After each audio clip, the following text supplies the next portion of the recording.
Dizem que Jesus certo dia andara junto ao lago azul de Genezaré, e as multidões ele ministrara seus ensinamentos de amor e fé. Com saliva e lodo curava os cegos junto ao velho tanque de Siloé, numa tarde linda de primavera. Outros mais prodígios ele fizera na cidade santa de Nazaré. Foi o bom Jesus que nos ensinou junto ao lago azul de Genezaré, caridade, luz, bondade, amor, verdade e fé. Tanto no Tabor em Jerusalém, quanto na Betânia em Genezaré, ele foi caminho, verdade e vida, como ainda é.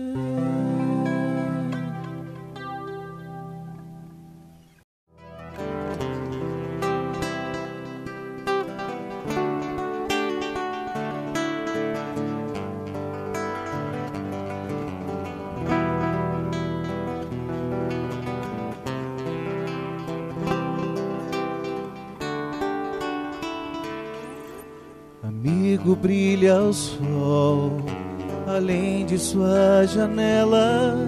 Perceba ao seu redor o quanto a vida é bela.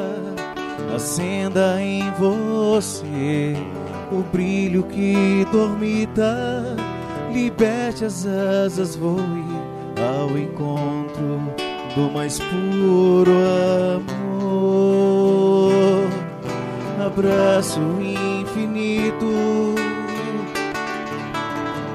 desperte para a luz, deixe o amor brotar, frutificar de vez, que a vida é muito mais, depende de você querer acreditar que pode ser feliz, enfim se libertar.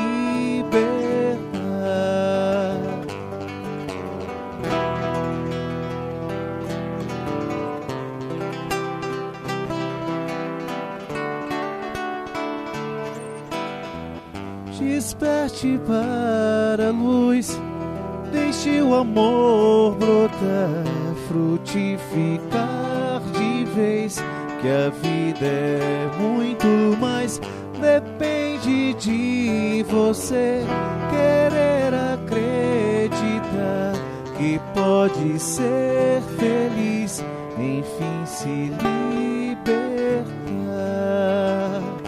Xalala, xalala.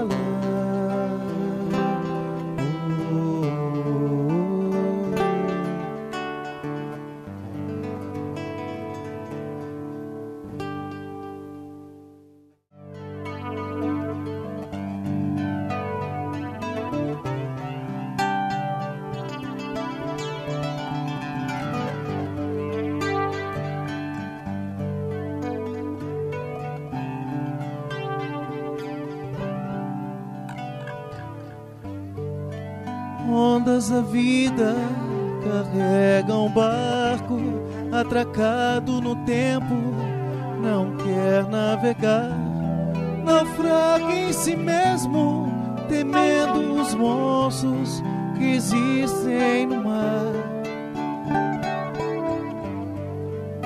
O monstro da morte consegue sozinho fazer com que barcos prefiram parar. Mas monstros não existem sequer nas mentiras contadas no mar. Vai, enfrenta as tormentas da lei-mar, visa as velas da coragem pra lutar e ir além. Estrelas do bem vão te guiar. Que o Cristo seja luz em seu fogar, que o risco não te impeça de tentar ganhar o mar com um instrumento que se chama amor. Amor, amor.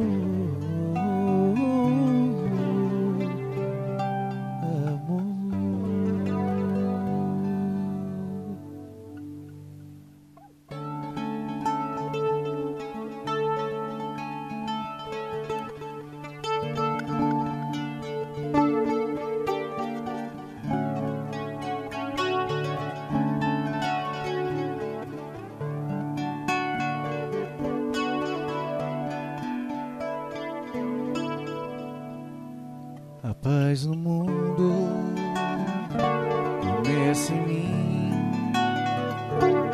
Se eu tenho amor, com certeza eu sou feliz. Se eu faço bem ao meu irmão, tenho a grandeza dentro do teu coração. Chegou a hora da gente construir a paz. Ninguém suporta mais o desamor. Paz pela paz, pelas crianças, paz pela paz, pela floresta, paz pela paz, pela coragem de mudar. Paz pela paz, um mundo novo, paz pela paz, a esperança, paz pela paz, pela beleza de te amar.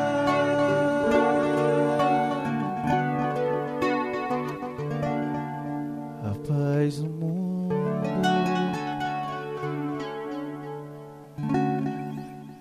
Obrigado a todos, uma boa noite, tudo de bom. Obrigado.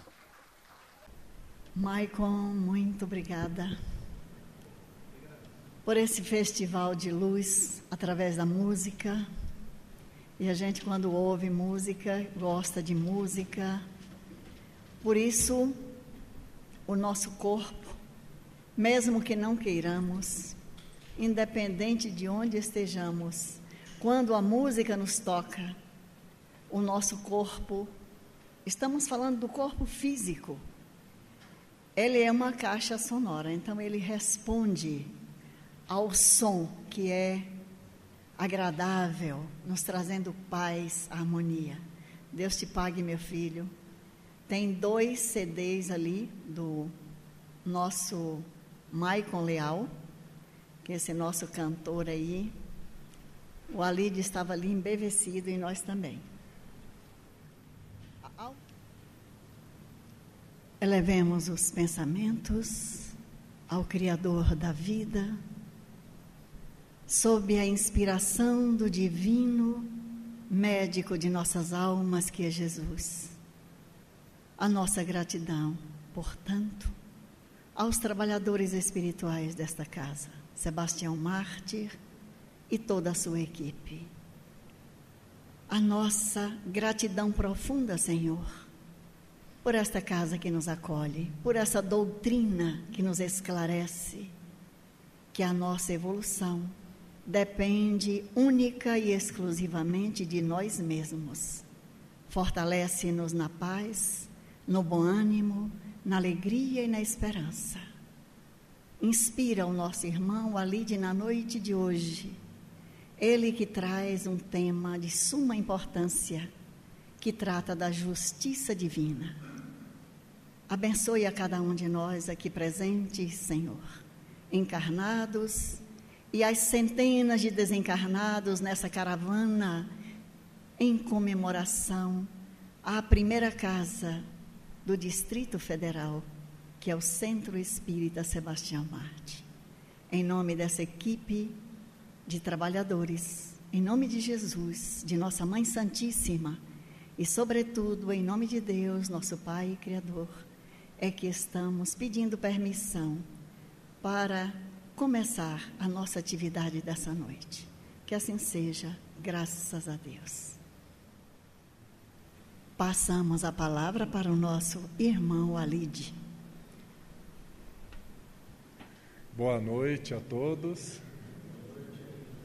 Como é bom estarmos reunidos em nome de Jesus, especialmente nesta noite, nesta semana, em que celebramos os 60 anos do Centro Espírita Sebastião Mártir, a primeira casa espírita do Distrito Federal. Então, para nós é uma grande, enorme honra estarmos aqui neste momento, e por isso agradecemos muito ao convite do nosso irmão Fred e damos as nossas felicitações a todos os trabalhadores do SESOM, encarnados e desencarnados. Não só as felicitações, mas a nossa gratidão por esta casa, que para todos nós espíritas é uma referência e um estímulo, para continuarmos com a nossa caminhada espiritual. As palavras generosas da nossa irmã Neiva, que mostra quão grande é a generosidade dela para comigo. O título do nosso estudo da noite de hoje é A Justiça Divina. Quando nós pensamos na palavra justiça, sem necessariamente associarmos a justiça divina, a justiça, o que nos vem à mente, em primeiro lugar, é a ideia de aquela pessoa que fez alguma coisa errada, ela tem que pagar. A pessoa que cometeu um delito, ela tem que sofrer as consequências. E nesse raciocínio está incutido a ideia do castigo, da punição. E essa ideia da justiça, ela veio para também o campo religioso, Nós acabamos acolhendo no passado uma ideia de uma imagem que Deus é assim, que Deus é punitivo, que Deus castiga e que Ele exerce a justiça divina por meio de regras muito rigorosas e que ninguém escapa à justiça divina. No entanto, o Espiritismo veio nos ensinar que Deus não castiga ninguém. Deus não pune ninguém, que Deus é infinito no seu amor, que Deus é infinito na sua bondade.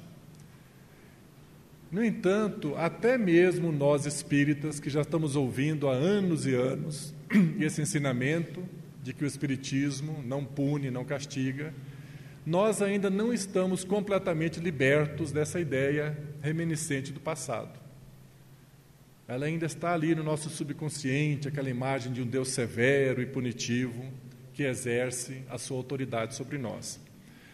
Então, nosso propósito na noite de hoje é examinarmos como que Deus exerce a justiça divina e também iniciarmos procurando entender como é que surgiu essa ideia de que Deus é tão rigoroso, de que Deus é punitivo, de que Deus castiga, que Deus fica até com raiva daqueles que desobedecem, né, e manda lá para um lugar de sofrimento, né, que as religiões antigas chamavam de inferno, e no Espiritismo manda vai para o umbral. De onde surgiu essa ideia desse Deus com essas características?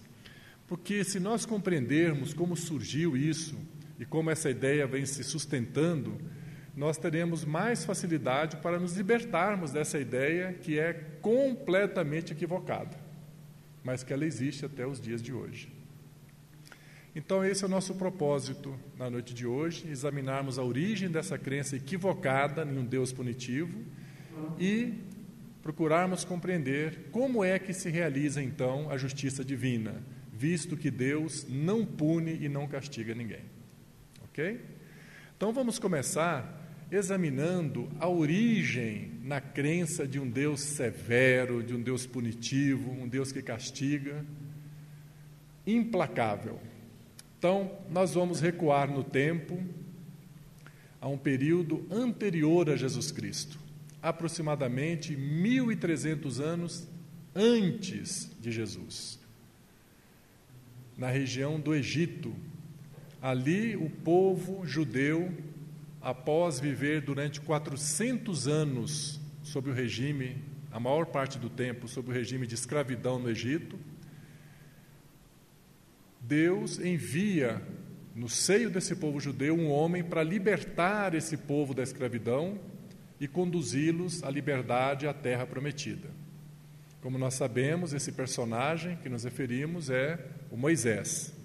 Então, Moisés teve essa missão de libertar o povo judeu da escravidão no Egito durante 400 anos e conduzir numa viagem até Canaã, a Palestina, uma viagem que demorou, né, segundo os registros da Bíblia, 40 anos.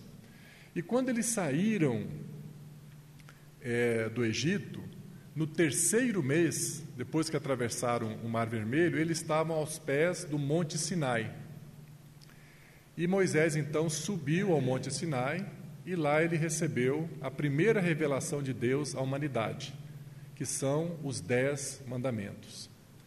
Esses 10 mandamentos, 8 deles estão na linguagem imperativa negativa, ou seja, são mandamentos que recomendam não fazermos determinada coisa. Quem pode me ajudar a lembrar alguns aí dos mandamentos? Não matar, não matarás, não desejar a mulher do próximo, honrar pai e mãe, não cobiçar as coisas alheias. Excelente. Dos 10, somente 2 estão na linguagem afirmativa, que um já foi dito, que é honrar pai e mãe. Tamanha a importância desse mandamento que ela já foi trazida 1.300 anos antes de Jesus. E a segunda, quer guardar o sábado para a santificação. Naturalmente, o sábado é uma referência ao dia de repouso do povo judeu. Então, a recomendação é que se guarde pelo menos um dia da semana para se dedicar à vida espiritual, às atividades espirituais. Naquela época, 1.300 anos antes de Jesus, pelo menos um dia da semana nós devemos dedicar às atividades espirituais. Então, dos 10 mandamentos, 8 deles estão na linguagem de não fazer alguma coisa. Não roube, não mate, não cobice, não cometa adultério. Ou seja, a essência dessa primeira revelação é não façam o mal. Não façam ao próximo aquilo que você não gostaria que fosse feito a você mesmo. Então, por ocasião dessa revelação que Moisés recebeu, eles estavam vivendo ali no deserto, aos pés do Monte Sinai. E Moisés, então, desceu aureolado de luz e revelou esses 10 mandamentos ao povo. Olha, nós devemos seguir agora esses mandamentos. O primeiro deles é de extrema importância, que diz, Eu sou o Senhor teu Deus, que vos tirou da escravidão do Egito. Não tereis diante de mim outros deuses. Não fareis imagem esculpida ou pintada do que esteja no céu, na terra ou na água. Não adorarás outros deuses. Ou seja, nessa primeira revelação, pela primeira vez na história da humanidade, se institui a crença em um Deus único. Então, o monoteísmo surgiu também com essa revelação de Moisés, dos 10 mandamentos. Então, ele é de extrema importância na história espiritual da humanidade. Então, Moisés transmitiu os 10 mandamentos e o povo ouviu, ficaram todos impressionados com aquela revelação. E aí começa o povo viver, durante aquela viagem até chegar a Canaã. E aí nós podemos refletir, será que aquelas pessoas adotaram prontamente aqueles 10 mandamentos? Passaram a se comportar de acordo com aqueles 10 mandamentos? Até hoje nós estamos lutando, para colocar isso em prática. Então, Moisés trouxe essa revelação de Deus para a humanidade, mas o que ocorreu é que as pessoas não estavam obedecendo. Então, eles viviam em tendas. E, com frequência, a tenda do Moisés se tornou um tribunal de justiça. Tinha filas lá, as pessoas iam procurá-lo dizendo, olha, não está escrito nos 10 mandamentos que devemos honrar pai e mãe, pois esse aqui, meu irmão, meu primo, desonrou meu pai, gritou com ele, o ofendeu. E o que vão fazer com ele? Aí o Moisés entrava em meditação, em prece, e procurava determinar uma penalidade para aquele comportamento. Aí vinha outro, olha, essa aqui foi pega em adultério. Um dos mandamentos não é que não pode cometer adultério, e o que vai fazer com ele? E o Moisés então procurava refletir, e ele passou a atuar como um juiz. Ele passava o tempo todo julgando aqueles que não obedeciam os 10 mandamentos. Até que ele, inspirado pelo sogro dele, o Jetro, e ele também pensou nisso, resolveram fazer um código de lei complementar aos 10 mandamentos. Uma lei disciplinar, já prevendo as penalidades para quem descumprisse os 10 mandamentos. E ele fez esse código de lei. Como esse povo tinha vivido, o povo judeu, durante 400 anos no Egito, sob a influência cultural, religiosa de muitos deuses, Moisés teve que fazer um código de lei muitíssimo severo. Ele teve que colocar penalidades muito fortes para poder que as pessoas se corrigissem com medo das consequências daquilo. Então, esse outro código complementar de lei, Moisés, ele, por exemplo, ele, para o mandamento não cometer adultério, então está lá no livro Levítico, que é um dos 5 livros, os primeiros 5 livros do Velho Testamento, no livro Levítico, capítulo 20, versículo 10. O homem que for pego em adultério com uma mulher casada, serão mortos os 2.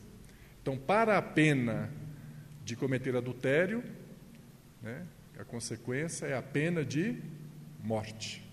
Lembramos que um dos 10 mandamentos é não matarás. Então, ele teve que usar uma lei muitíssimo rigorosa. E se ele apresentasse esse segundo código de lei, para o povo, falou, olha, gente, eu fiz aqui uma lei, eu e meu sogro fizemos uma lei, para quem descumprir os 10 mandamentos vai ter que sofrer essas consequências daqui. Será que o povo iria aceitar? Não iria aceitar. Então, o que ele fez? Conforme está no Evangelho segundo o Espiritismo. Ele atribuiu também origem divina para esse código complementar. Então, lá no livro Levítico, nós vamos encontrar, Iavé disse, o homem que cometer adultério com uma mulher casada serão mortos os 2.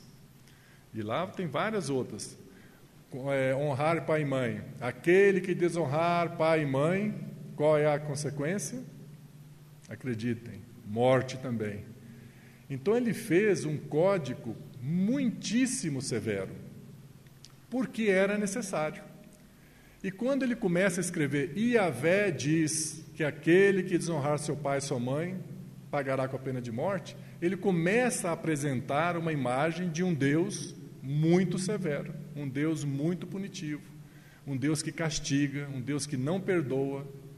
E nós vamos encontrar em várias páginas do Velho Testamento, principalmente nos primeiros 5 livros, que são a Torá, o livro do povo judeu, a descrição de um Deus implacável, de um Deus que se irrita, que fica com raiva. É também amoroso, mas ele tem características humanas. Ele fica revoltado, fica com raiva, ele pune, ele castiga. Aí surgiu a imagem do Deus punitivo. E é assim que, naquela época, nós passamos a entender como se realizava a justiça divina, por uma lei baseada na lei de Talião, dente por dente, olho por olho. Uma lei rigorosa, uma lei punitiva, disciplinar, para fazer com que aquelas pessoas, naquela época muito atrasadas, né? A gente tem que tomar muito cuidado para falar do passado, né? Quando a gente fala do povo passado, quem que eram aquelas pessoas no passado? Nós mesmos, né? Aquelas pessoas atrasadas do passado, que éramos nós mesmos. Somente a força do medo poderia nos conter de fazermos coisas erradas. Então Moisés, que era um ser muito adiantado espiritualmente, ele sabia dos atributos amorosos de Deus, mas era necessário naquele momento apresentar uma imagem de um Deus punitivo e severo para que as pessoas se corrigissem com medo de sofrer as consequências, as penas de morte, por exemplo. E aí, então, nós passamos a encarnar, reencarnar com essa ideia. Olha, Deus castiga, Deus é punitivo. Quem faz coisa errada vai se pagar com a pena de morte, vai para a região do Hades, região do inferno. E nós vamos encarnando, reencarnando com essa imagem que vai se fortalecendo no nosso consciente. Até que chega o momento, o maior momento espiritual da história da Terra, em que nós, a humanidade, estávamos preparados para receber uma nova revelação, a segunda revelação de Deus à humanidade, que veio pelas mãos do próprio Cristo da Terra, pelas mãos de Jesus. E ele veio nos ensinar a verdadeira natureza de Deus, porque agora a humanidade tinha condições de entender a verdadeira natureza de Deus. Então, como nós sabemos, Jesus trouxe também os seus, podemos dizer, mandamentos no Sermão do Monte, né, com as bem-aventuranças, né? Bem-aventurados os mansos, porque herdarão a terra. Essas bem-aventuranças, na verdade, Jesus está recomendando. Sejam mansos, vivam na mansuetude, porque quem viver na mansuetude é aquele que vai herdar a terra, vai continuar vivendo na terra quando ela se reformar. Então, aquelas bem-aventuranças maravilhosas, e Jesus confirma plenamente os 10 mandamentos, que é a primeira revelação de Deus à humanidade. Mas com relação àquela lei complementar que o Moisés teve que fazer, que apresentou as características de um Deus severo, punitivo, vingativo, que se desequilibra, essa Jesus modificou completamente. Completamente, não sobrou nada daquilo ali, né? Um dos exemplos mais específicos, né, mais reveladores dessa mudança que Jesus fez no Código Disciplinar é o caso da mulher adúltera, né, quando Jesus estava em Jerusalém, que vieram vários homens empurrando uma mulher pelo braço e a jogaram aos pés de Jesus. E vários homens já com as pedras nas mãos, né? E um deles disse: Senhor, esta mulher foi pega em flagrante delito de adultério, e a lei de Moisés determina que ela seja morta, seja apedrejada. E, de fato, a lei de Moisés determinava isso. Só que lembra como é que a gente citou a lei original? Que devem ser mortos os dois, o homem e a mulher, né? Só que como o Sinédrio, o Tribunal de Justiça, só tinha homens, né? Então interpretavam a lei ali, dando um jeitinho para poupar o homem, né? Então Jesus viu aquela cena e ele estava diante de um homicídio que ia ocorrer, um homicídio coletivo contra aquela mulher. E Jesus, naquela serenidade, né, incomparável, ele olha aquela cena. Jesus, ele estava vendo as pessoas apontando a lei. Olha, a lei aqui está dizendo que ela deve ser morta. E estava mesmo, eles não estavam errados do ponto de vista jurídico. É o que previa a lei. E alguns apontavam para a mulher: esta mulher é uma pecadora. Outros apontavam para a lei manda que ela seja apedrejada. E Jesus, então, usou o recurso mais poderoso que existe. É mais poderoso do que a própria lei. Ele fez com que as pessoas, ao invés de olharem para a mulher adúltera, ao invés de olharem para a lei, olhassem para onde? Para dentro de si mesmo. Ele diz: pode jogar a pedra, mas atire a primeira pedra aquele que estiver sem pecados. Aí cada um olha para dentro de si, começa a lembrar o que fez nos dias anteriores, e solta a pedra. E com isso Jesus derrogou essa lei complementar de Moisés, ele ensinando agora os atributos de Deus, que Deus é amor, Deus é tolerância, Deus é perdão. Jesus não condenou aquela mulher, ele se aproximou dela, né, e disse: mulher, onde estão os teus acusadores? E ela levanta a cabeça assim, olha, não tinha mais ninguém. Eles não te condenaram? Pois eu também não te condeno. Vá e não pequeis mais. Então Jesus tratou com amor aquela mulher, recomendando ela: não faça, procure melhorar o seu comportamento, porque senão você vai ficar sempre sofrendo as consequências. E Jesus também não condenou aqueles que queriam apedrejá-la, porque Jesus poderia facilmente olhar para cada um deles, como ele pode fazer com todos nós, e dizer: você quer jogar a pedra nela? Ainda ontem você cometeu adultério, ainda ontem você roubou, ainda ontem você fez... Ele sabe tudo, está tudo expresso no nosso perispírito. Jesus não constrangeu nem aqueles que queriam tirar as pedras e nem aquela mulher. E ele então nos ensina a lei do amor, a lei da tolerância, a lei do perdão.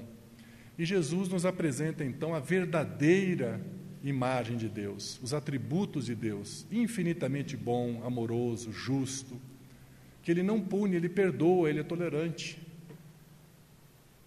Então Jesus trouxe essa lei do amor. Moisés primeiro trouxe a lei da justiça, e Jesus trouxe a lei do amor. Então agora a humanidade estava bem, compreendemos finalmente a verdadeira natureza de Deus. E aí nós vamos encarnando e reencarnando.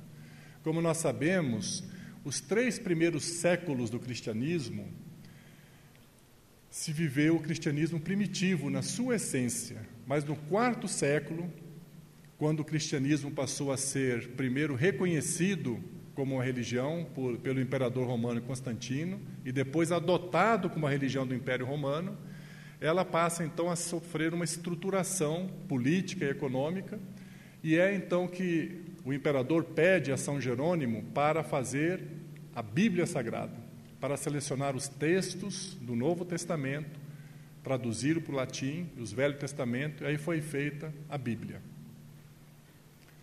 Os ensinamentos de Jesus estão no Novo Testamento.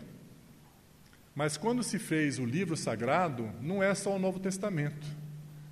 Né? Como nós sabemos, a Bíblia tem o Velho Testamento e o Novo Testamento. Ou seja, o Velho Testamento é a escritura da religião judaica.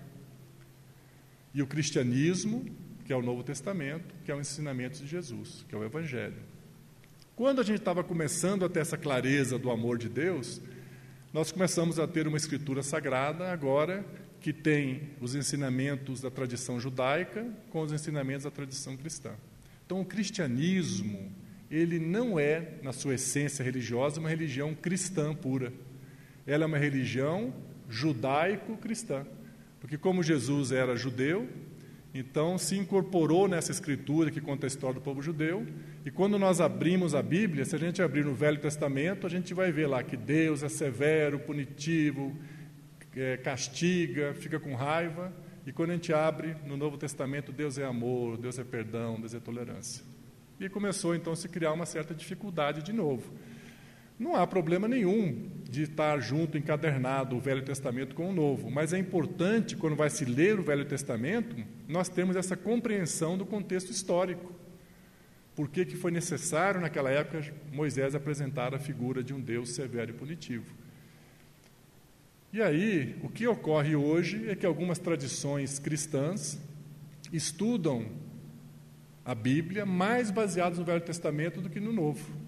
E lá vão encontrar os atributos do Deus punitivo e severo, e está perpetuando essa ideia ainda de um Deus com essas características humanas, até hoje, em parte em função da gente estudar com o mesmo peso, com o mesmo critério, o Velho Testamento e o Novo Testamento. E aí a gente começou a ficar um pouco confuso de novo, quais são os verdadeiros atributos de Deus. Aí vamos encarnando, reencarnando, até que chega o momento que a gente pode imaginar que Jesus fala assim: agora eu vou mostrar para esses meninos aí na terra o que é amor. Agora eles vão entender. Jesus já tinha ensinado, mas devido à evolução histórica a gente acabou se confundindo um pouco. Mas agora ele vai mandar a terceira revelação de Deus à humanidade para que não tenhamos a menor dúvida mais de quais são os verdadeiros atributos de Deus e como Ele realiza a sua justiça divina. E aí, Deus manda para a Terra a terceira revelação para a humanidade. Como nós sabemos que é o Espiritismo, no ano de 1857, na França, com a publicação do primeiro e mais importante livro da doutrina espírita, o Livro dos Espíritos. E o Livro dos Espíritos é dividido em 4 partes. A terceira parte do Livro dos Espíritos trata das leis morais, as leis que vão indicar como se procede a justiça divina. E aí Allan Kardec, ele faz uma pergunta aos espíritos superiores: por que a estruturação dessas leis morais neste conjunto, conforme consta lá? E os espíritos superiores dizem: esse conjunto de 10 leis é a mesma estrutura da lei de Moisés. Até isso eles fizeram para facilitar a nossa vida. É a mesma estrutura, ou seja, se estruturou em 10 leis. Quais são essas leis? A primeira lei é a lei da adoração. A primeira. A segunda, a lei do trabalho. Lei da reprodução. Lei da conservação. Lei da destruição, a quinta. A sexta, lei da sociedade, depois lei do progresso, lei da igualdade e lei da liberdade. Nós citamos 9, né? E os espíritos superiores dizem assim: essas são as leis que regem a vida de toda a humanidade. Porém, a 10ª lei é a mais importante de todas. Ela abrange todas as outras 9 leis. E aquele que praticar a lei, essa 10ª lei, será uma pessoa feliz na Terra. A primeira vez que eu li isso, o Ney falou: eu tenho que estudar bastante essa lei. Já que essa 10ª lei é a que vai fazer com que a gente seja a pessoa mais feliz na Terra, nós temos que conhecer essa lei. E qual é essa 10ª lei? Então vamos fazer uma retrospectiva histórica do que nós vimos. A primeira revelação de Deus à humanidade, que foi por intermédio de Moisés, Moisés trouxe o ensinamento para a terra da lei da justiça, né? Depois veio Jesus, o próprio Cristo da terra, e trouxe a revelação da lei do amor. E o Espiritismo? Qual que é a essência da revelação do Espiritismo? Qual que é a expressão máxima do Espiritismo? É fora da caridade, não há salvação. Então, a essência da revelação espírita é a caridade, a lei da caridade. Então, desculpe a gente repetir de novo. A primeira revelação por Moisés, lei da justiça. A segunda, por intermédio do próprio Cristo da terra, lei do amor. E a terceira, que é o Espiritismo, a lei da caridade. Qual é o nome dessa 10ª lei, que é a mais importante de todas e que abrange todas as outras 9, e que, se nós colocarmos em prática essa 10ª lei, seremos pessoas felizes na terra? Até nisso os Espíritos são bondosos conosco. O nome dessa lei: lei de justiça, amor e caridade. É a única lei que é tríplice. Ela tem 3 aspectos na sua estrutura: lei de justiça, lei de amor e lei de caridade. E aí, analisando essa lei, nós vamos compreender o quão infinito é o amor de Deus para conosco. Porque Ele nos mostra com essa lei, que é a mais importante de todas, que essas 3 forças interagem entre si, que a lei do amor interage sobre a lei da justiça, interage sobre a lei da caridade.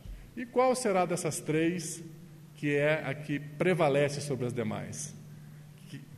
A lei da caridade, sim, mas a mais importante é a lei do amor. Nós encontramos na epístola de Pedro, né?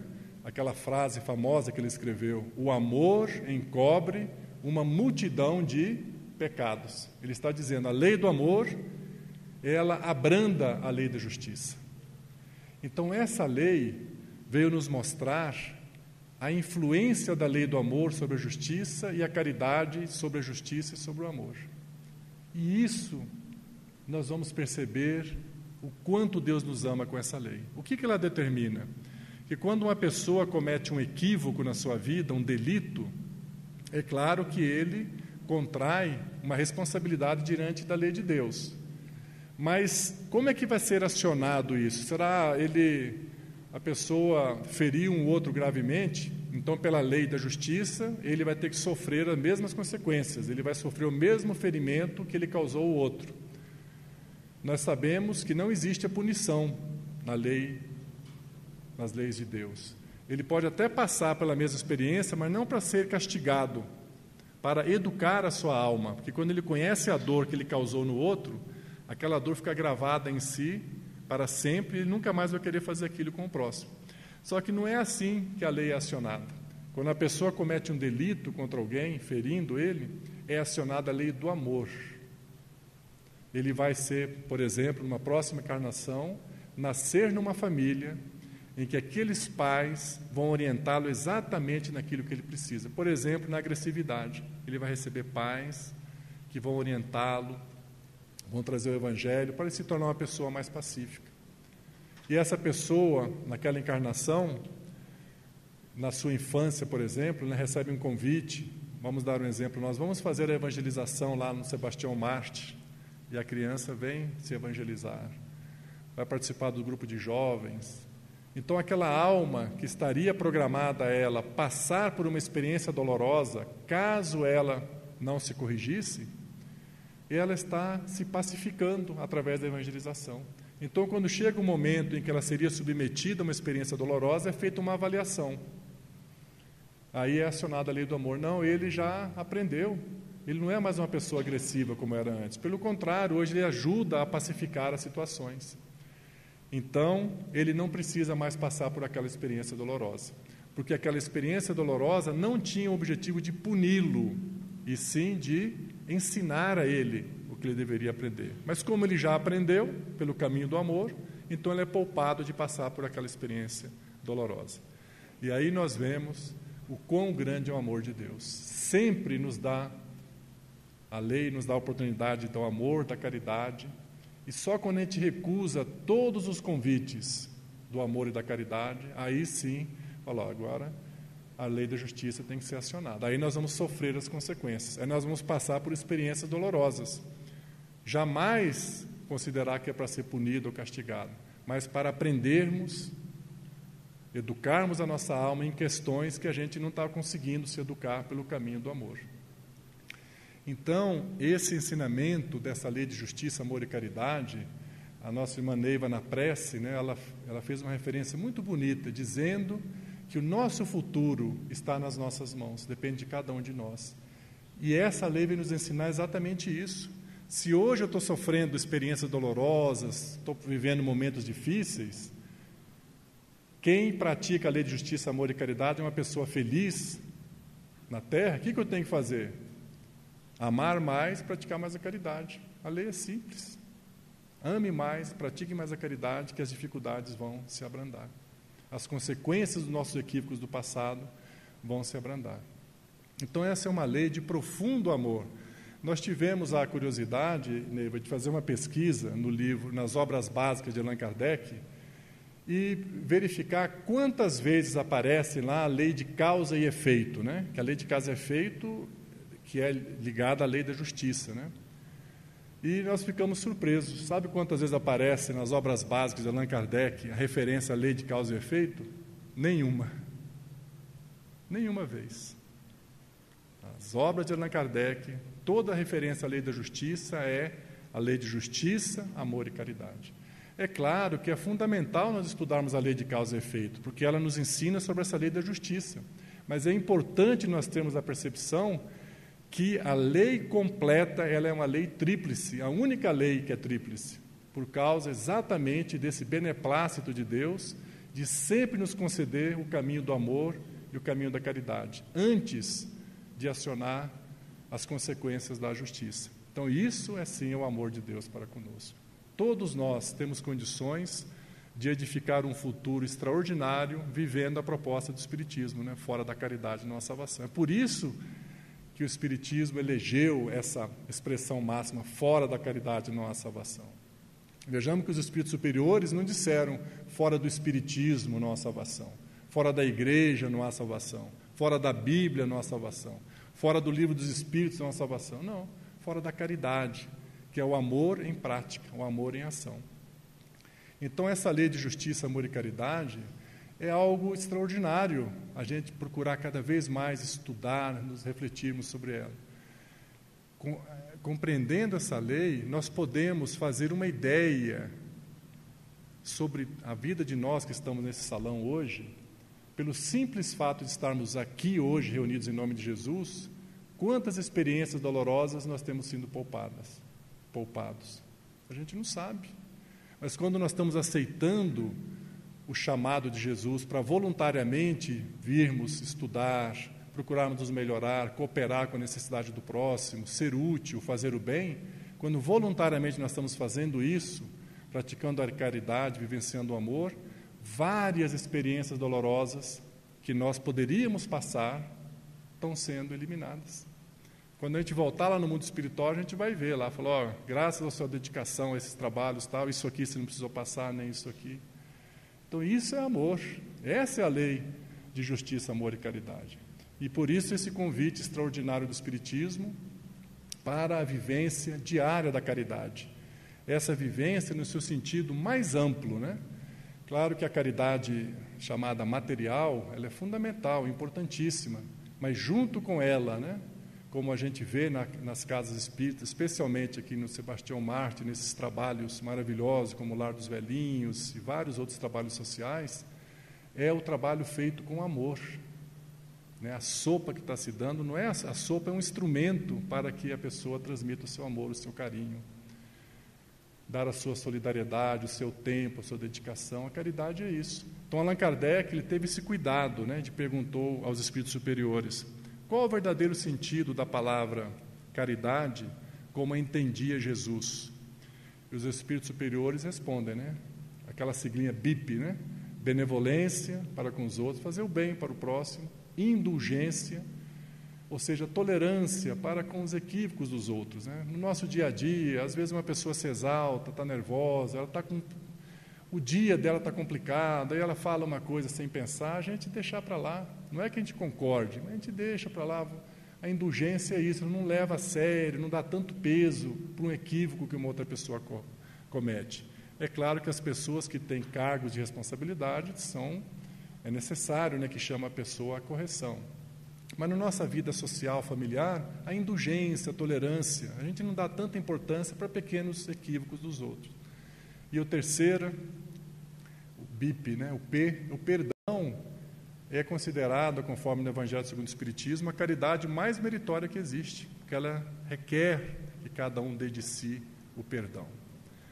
Vejamos que com essa compreensão de que o perdão é uma caridade, não praticar a caridade do perdão, nós não estamos usando a lei de justiça, amor e caridade ao nosso favor. A gente está deixando de vivenciar a lei da caridade, que é perdoar, e muitas vezes a gente está sofrendo certas consequências ainda, experiências difíceis, às vezes até incômodos físicos, às vezes dores de cabeça, que a gente nem lembra mais.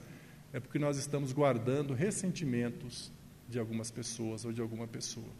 Por isso é muito importante, né, fazermos regularmente essa revisão interior do nosso campo emocional, para aferirmos se nós estamos arquivando no nosso coração, no nosso campo mental, ressentimento contra qualquer pessoa que seja.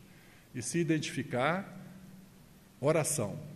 Orar, pedir a Jesus para nos ajudar a libertar, orar em favor dessa pessoa, visualizar uma luz divina iluminando essa pessoa, até a gente sentir que esse ressentimento saiu de nós. Isso é caridade. Então, vivenciar a lei de justiça, amor e caridade, ela requer também esse compromisso permanente nosso com a caridade, nos seus três aspectos: benevolência, fazer todo o bem que está ao nosso alcance, e indulgência, sermos mais tolerantes com os equívocos dos outros, sem ser condescendente, né? Tolerante no sentido de não reagir exageradamente, né? Não constranger a pessoa, e o perdão das ofensas. Isso é a caridade conforme entendia Jesus, como está no livro, o Livro dos Espíritos. Então é isso, meus irmãos, nós estamos muito agradecidos a Deus, a Jesus, por esse momento aqui, de estarmos celebrando esses 60 anos do Sebastião Marte, recordando esse ensinamento dos Espíritos Superiores sobre a justiça divina, que começou com Moisés, 1.300 anos antes de Jesus, que trouxe a revelação dos 10 mandamentos e depois daquela código de lei complementar, e onde ele instituiu na terra o monoteísmo e trouxe a revelação da lei e da justiça. Depois veio a segunda revelação de Deus à humanidade, que veio por intermédio do próprio Cristo da terra, Jesus, que trouxe a revelação da lei do amor. E a terceira revelação de Deus à humanidade, que é o Espiritismo, que tem na sua essência a lei da caridade. E dentro da revelação espírita, os espíritos superiores revelaram para toda a humanidade as 10 leis que regem as nossas vidas. E dentre essas 10 leis, a 10ª lei é a mais importante de todas. Ela abrange todas as outras 9 leis. E segundo os espíritos superiores, aqueles que praticam essa lei, que observam essa lei, que obedecem essa lei, serão pessoas felizes na Terra. E essa 10ª lei, que é a mais importante de todas, é a única lei que é uma lei tríplice. É a lei de justiça, amor e caridade, mostrando que está nas mãos de cada um de nós construir o seu destino. Nós somos os artífices das nossas felicidades ou dos nossos sofrimentos. À medida que nós praticarmos o amor e a caridade, os nossos delitos de vidas pretéritas e dessa encarnação são abrandados, atenuados ou até mesmo eliminados.